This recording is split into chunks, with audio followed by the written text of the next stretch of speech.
Hey, so when should you learn a second foreign language?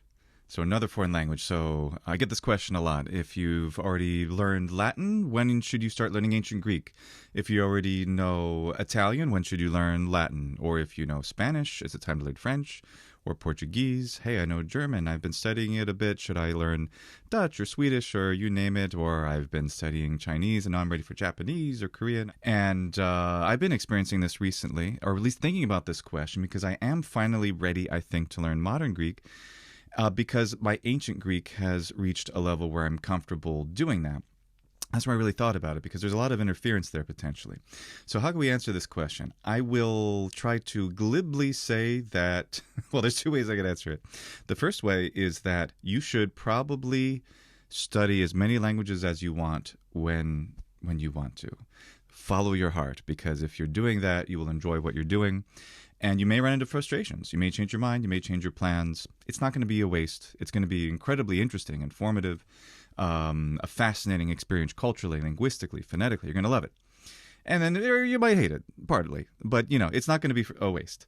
It's going to be very interesting if you're trying to do too many languages at once. That said, what should you do? When should you really say, okay, I'm going to commit to the other one? And I think that is the intermediate level, specifically a B1, achieving B1.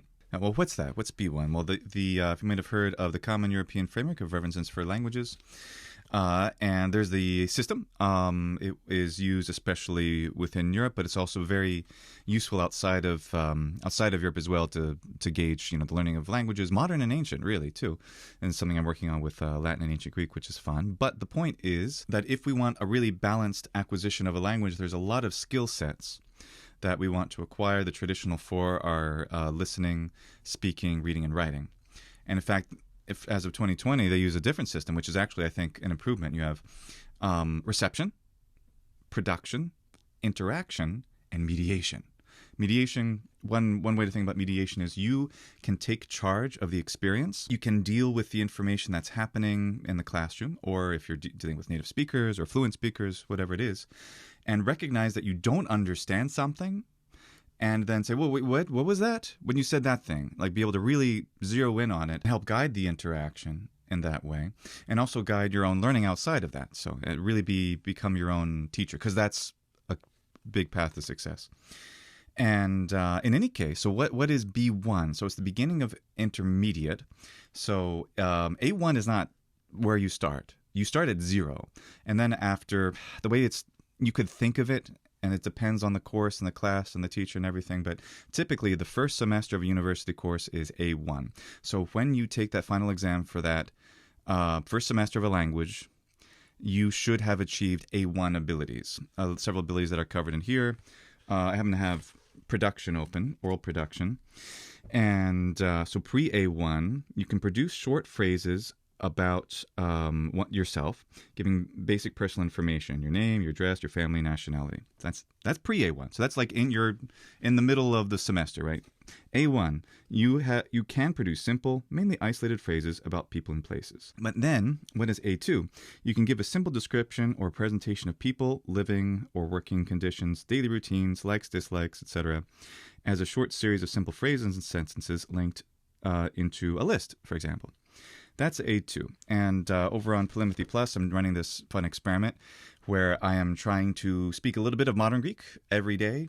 And what I'm doing for that is I'm thinking like, okay, what do I want to talk about? And then I'm finding out the vocabulary that I need to talk about this or that.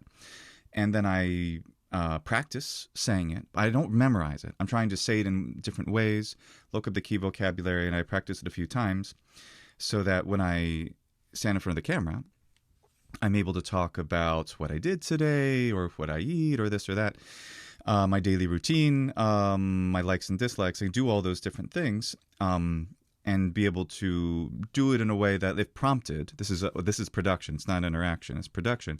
Can I talk about those things? Because once you can do that, you should be able to retain most of that for the long term, one would hope for, I don't know, for weeks, months, especially if you're continuing to get input of the language, stimulation in that language, it will reinforce. You'll reinforce the new vocabulary and the constructions. So when I've been doing those videos, I could probably maybe sort of pass in these isolated little videos for A2, but that's not really what it is. I'm sure it's more like A1 and even pre-A1 in some respects. But I'm able to target and focus in on these specific things, which will really help. They'll set the seeds that will bloom into hopefully a very fluent modern Greek representation of the language in my head in the future. So what is B1 for overall oral production? Can reasonably fluently sustain a straightforward description of one of a variety of subjects within your field of interest, presenting it as a linear sequence of points. So reasonably fluently about one area. So you focus in on one area and you get good at that. I'm really interested in, I don't know, is dinosaurs too random? Languages, obviously, but that's maybe grammar, phonology. Maybe I would get really, zero in on that one thing. And that would really pull me into that intermediate stage. I'd have to be able to do at least one of a variety of things. Maybe more, but at least one. That seems to be like you've been through the first half of intermediate and you've achieved B1. And that's one way to think of it. Now, another way to think of it, if you're dealing with interaction. All right, so interaction, overall interaction. You can exploit a wide range of simple language to deal with most situations likely to arise while traveling, for example. You can enter unprepared into conversation on familiar topics and express personal opinions and exchange information on topics that are familiar, of personal interest or pertinent to everyday life, your family, your hobbies, your work, travel, or current events. That's the B1. How does that compare with the A2, which is below it? Can communicate in simple and routine tasks requiring a simple and direct exchange of information on familiar and routine matters to do with work and free time. Can handle very short social exchanges, but you are rarely able to understand enough to keep conversation going of your own accord. So that's that. There's a spontaneity, there's a fluency. B1, once you achieve B1, you really get to this sweet spot where you can, I think one way you can imagine it is if you could just be with people or one person, an interlocutor who's at least at your level, and you can maintain conversation, talking about whatever, assuming you're on, you like talking to the person. That's important. You would want to, this has to be voluntary on the part of both interlocutors or the multiple interlocutors. And you're able to continue to have that conversation and you enjoy it.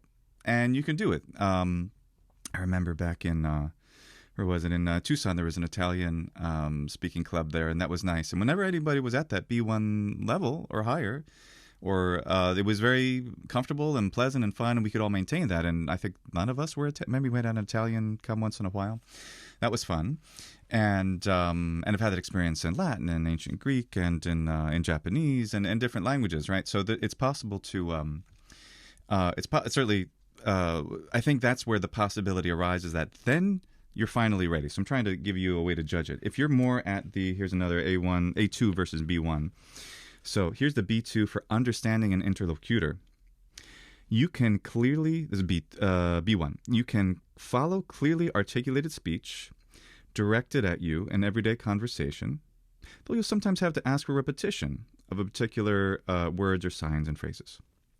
As opposed to the A2, you can understand enough to manage simple routine exchanges without undue effort. You can generally understand clear standard speech on familiar matters, provided that you can ask for repetition or reformulation from time to time. And you can understand what is said clearly, slowly, and directly to you in simple everyday conversation, and you can be made to understand if the interlocutor can take the trouble. So, trouble. So there's the big difference there is there's a relaxed nature to when you get to intermediate. It's by no means professional or incredibly precise or mastery of everything, but it's what most people think of as being fluent, and which is just, it's like a word, fluent. Like I'm fluent in ancient Greek, yes, but what does that mean in much more specific terms? It means I can have a conversation with people at least at my level in ancient Greek, certainly less or more, but same. At least let's just assume interlocutors of the same level, and talk about pretty much anything. Certainly when it's everyday stuff, or maybe could be directed towards a piece of literature that we could be reading or talking about together, or some other topic. You can do that, and It doesn't mean you don't need to look up a word. It doesn't mean you know how to say everything that's necessarily within that. But you can just, the fluidity of conversation and your flexibility within it means that if you're not quite sure how to say this exact word that you need, you can use another synonym. You can use another expression that gets the point across enough that the conversation continues. What's so interesting, of course, about conversation in its ephemeral nature is most of it's not super important or critical or essential. It's not a prepared speech. It's not a book or a text or a poem. It's just, it's the exchanging of information. And a lot of it doesn't have to be super precise. And I find that really, really kind of neat, the ephemeral nature, especially when it comes to ancient languages, when ancient languages can become so ephemeral that we can just vibrate the air with our voices. And we have these memories and these personal experiences, and they affect us in our, in our internal neural networks, right? In our brains, we're able to, of course, improve our use of the language through having those wonderful interactions, but they're not so important that we had to record them. I find that lovely. I find that really, really cool. And of course, modern living languages that are not endangered are in a similar. You don't have to worry about that. So what is my recommendation very specifically? So say you're studying Latin, and I know a lot of you are. It's just fantastic. Until you get to a B1 level competency, you may want to hold off before going to a Romance language. And assuming you're a native English speaker, for example, or maybe even a native speaker of German, a non-Romance speaker. Let's say that, just because that's easier for me to imagine. And a lot of Anglophones out there. You're obviously a speaker of English, and you may be a native speaker of English, so this may be directly useful for you. So you have been learning Latin. When should you then say, okay, I think I want to learn Italian? Now, if your heart's there, you should just do it. Or if if it's Spanish or Portuguese or French or Romanian, all these are incredible and beautiful languages. Catalan, I'm not trying to leave these other Romance languages out there. A lot out there. If you want to do it, follow your passion. But I think you will find, if you haven't achieved B1 in most of the domains, or most of the competencies rather, which the old competencies again are reading, writing, listening, and speaking, and the new competencies, which have been those four have been put into the new ones that the CEFR talks about, which are reception, production, interaction, and mediation. So if you don't have at least a B1 level competency in that, you're going to notice interference. And that's where your still nascent experience with whatever language you're studying will start to become a little confusing. And I noticed this too in different times. In fact, I think this might be universal. I imagined whenever I started learning another language that it felt like there was a part of my brain or my psyche or something where the foreign languages were somehow stored or interacting in a way. And I have no neurological basis for this rationalization of how it felt, but it felt like that. And by the way, I'd be loved. One of the reasons I want to make this video is I want to hear what you have to say in the comments. So at any time, please leave a comment about your experience about this. If you have felt this, like if you've learned more than one language, is there a place where the multiple languages reside in your psyche and your memory and your mind? That's how it felt for me, and I think that's still the case. But I remember when I hadn't learned to that, what I now realize is a B1 level in one language or another, there was definitely interference. I could definitely feel that with, say, French and Spanish, because I learned Italian of the Romance languages first, and before I even learned Latin. So that made it, because when I learned Italian, right? So I learned Italian, I got fluent. I probably was at B2, I would assume, before I started learning Latin. So it was very easy for me to go into Latin. And in fact, it was helped from that experience in the sense that the languages are related and they can help one another. Comparable now for me is the fact that I'm learning modern Greek with a strong foundation in ancient Greek. In fact, I wonder, could it be said, I'd say in some ways, since I've read way more literature in ancient Greek than I have in Italian, it's a different kind of input, but I probably in some ways have a higher level of ancient Greek now, learning modern Greek, than I had in Italian before I started learning Latin. I would have to guess. I haven't really systematically looked and tried to challenge myself. Like, do I really have B1 or B2 in ancient Greek? And I'm sure I know I have lots of deficiencies. I'm working on them.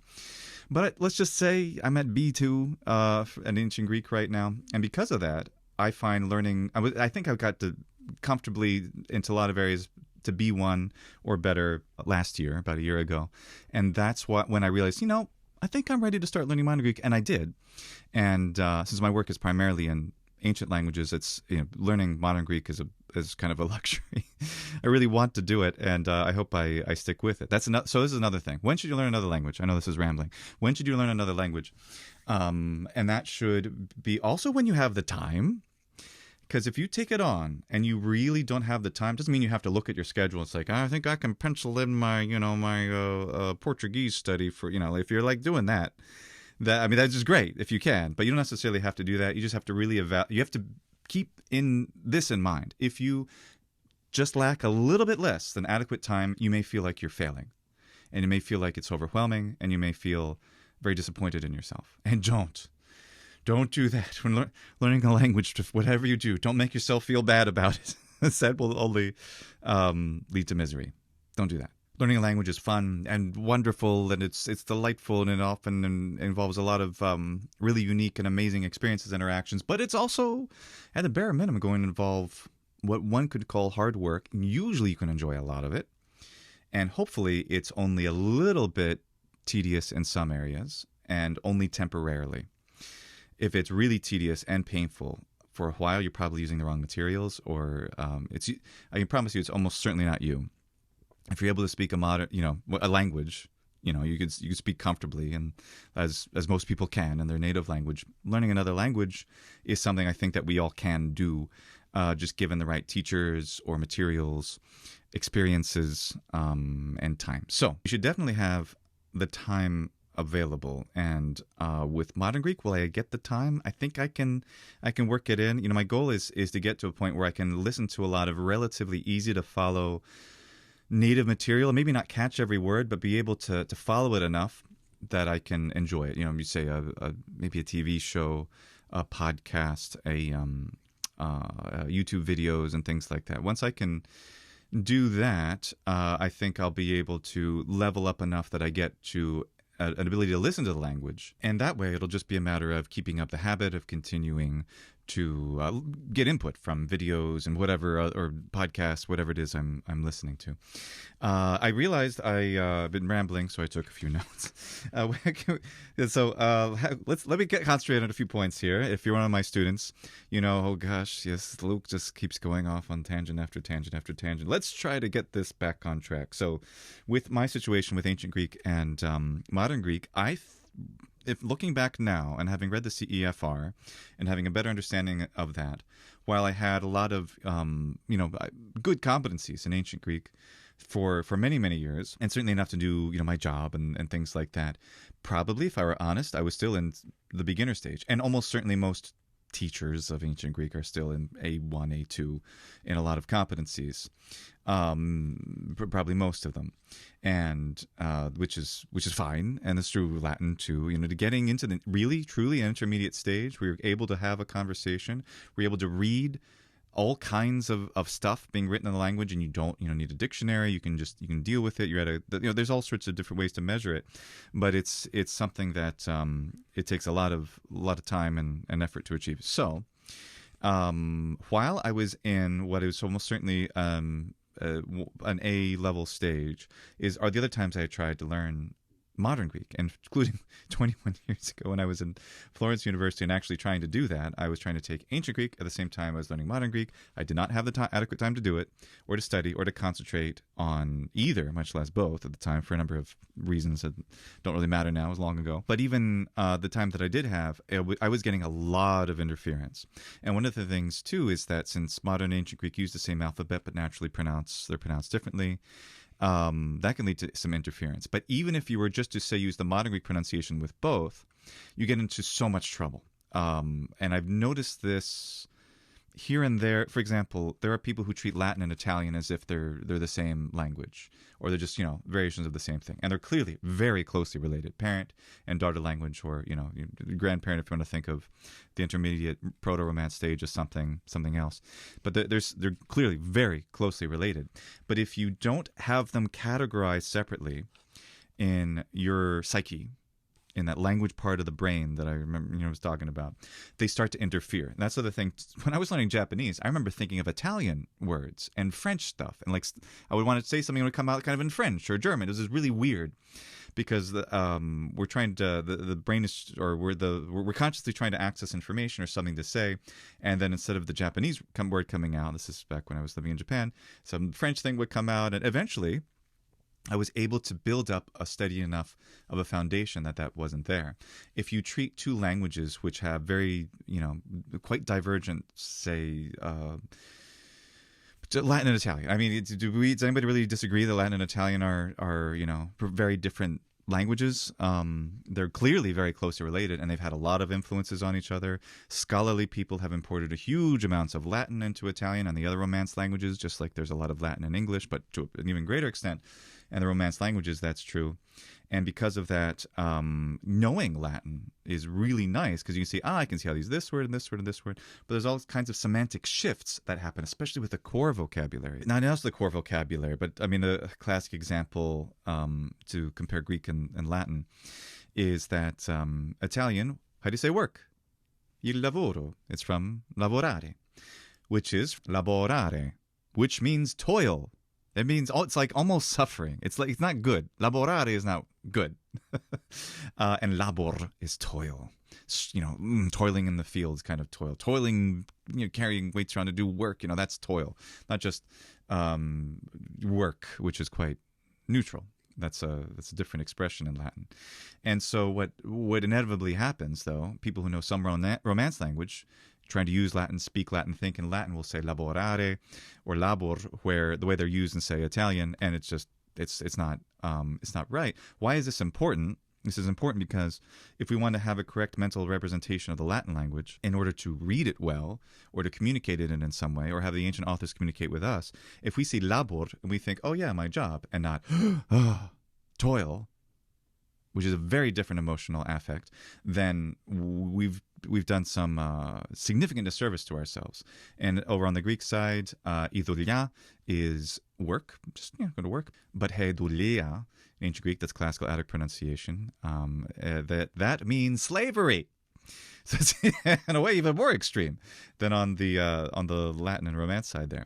So those are just one little example, but you can imagine there are thousands and thousands and thousands and thousands of that, both in the core vocabulary and the other vocabulary between these ancient languages and their modern descendants. But we're pattern recognition machines, so we tend to see that, wait, this means basically the exact same thing in the two languages. And often you can get that exact experience where the exact same word, I mean, tu in Latin and tu in Italian are exactly the same.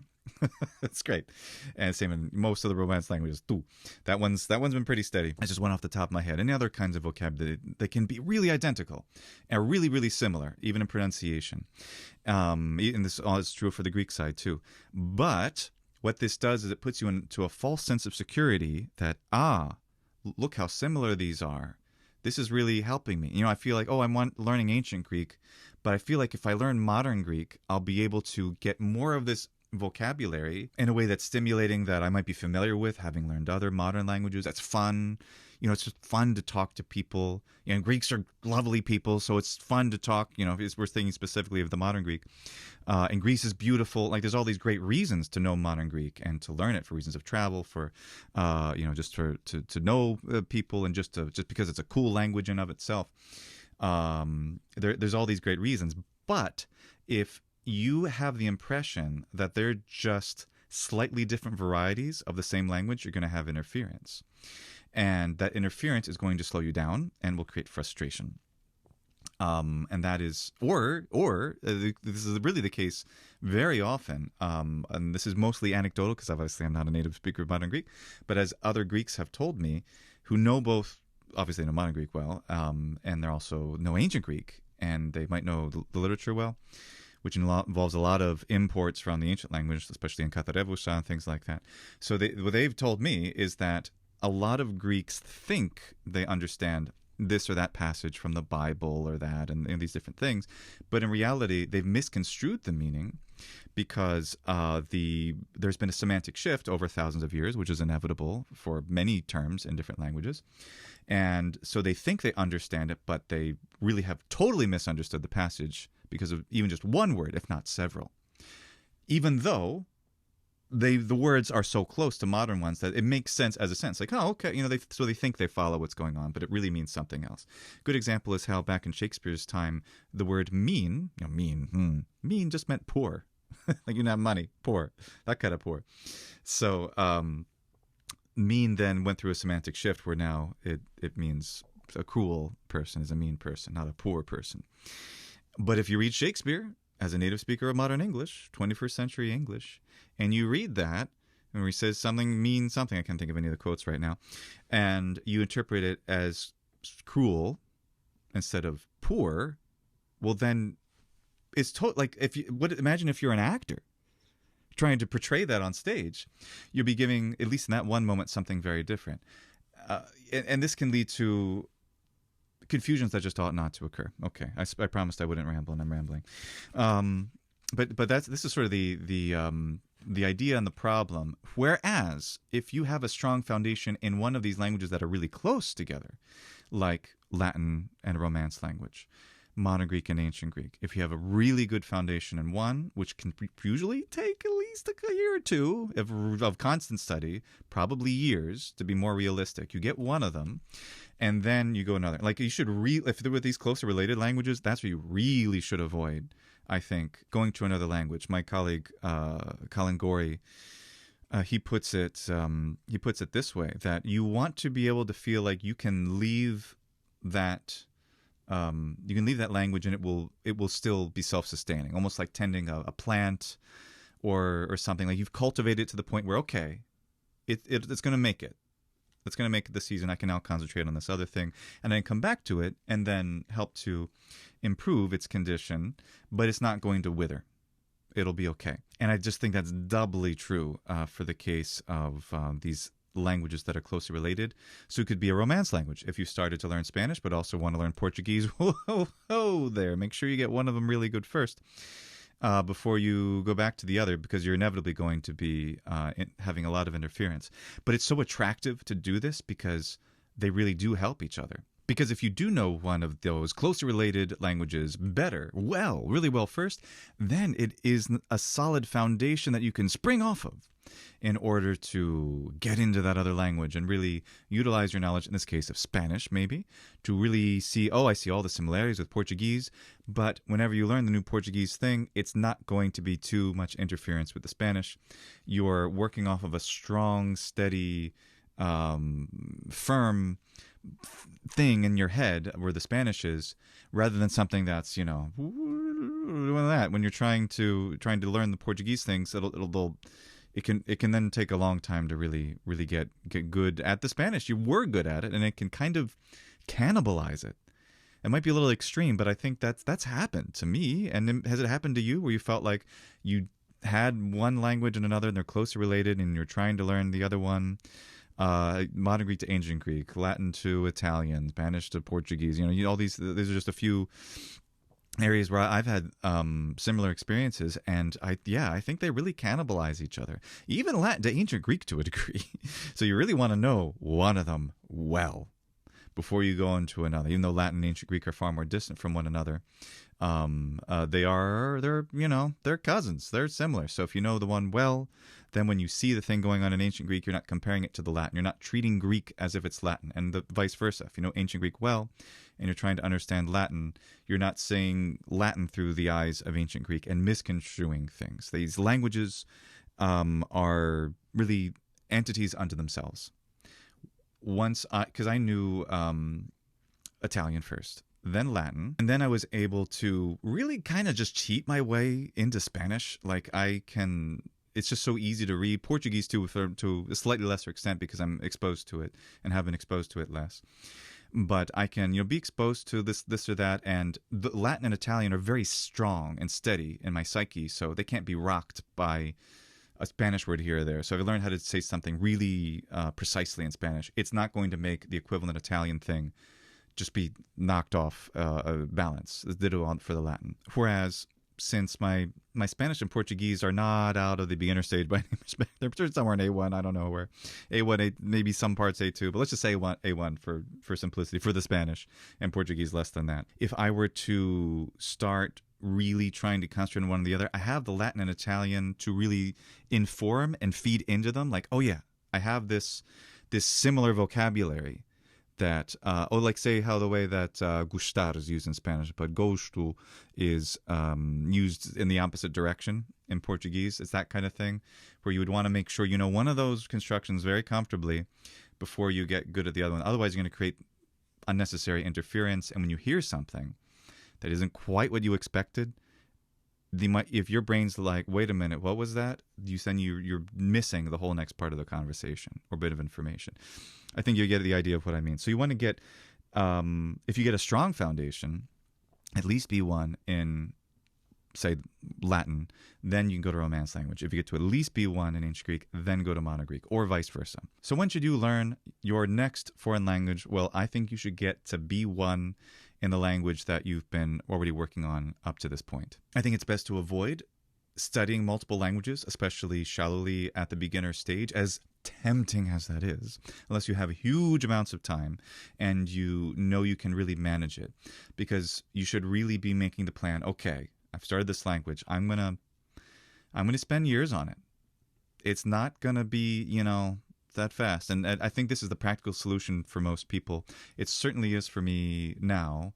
Like, I'm really trying to commit, if I can, to Modern Greek to the point where I could get to some kind of thing where I can sit down with either native speakers or intermediate level L2 Modern Greek speakers and talk about whatever, information, understand them, follow the conversation, say, what did you say? What was that one little thing that I didn't follow?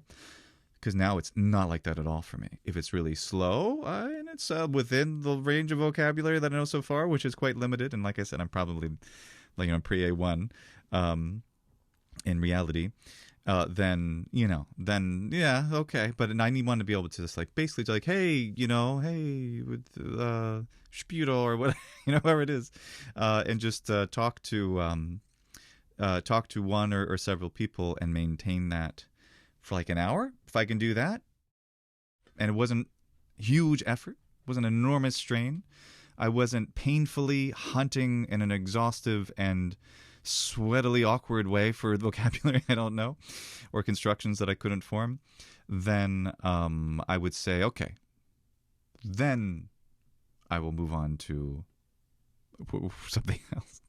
That seems to be good advice from my perspective. But what do you guys think?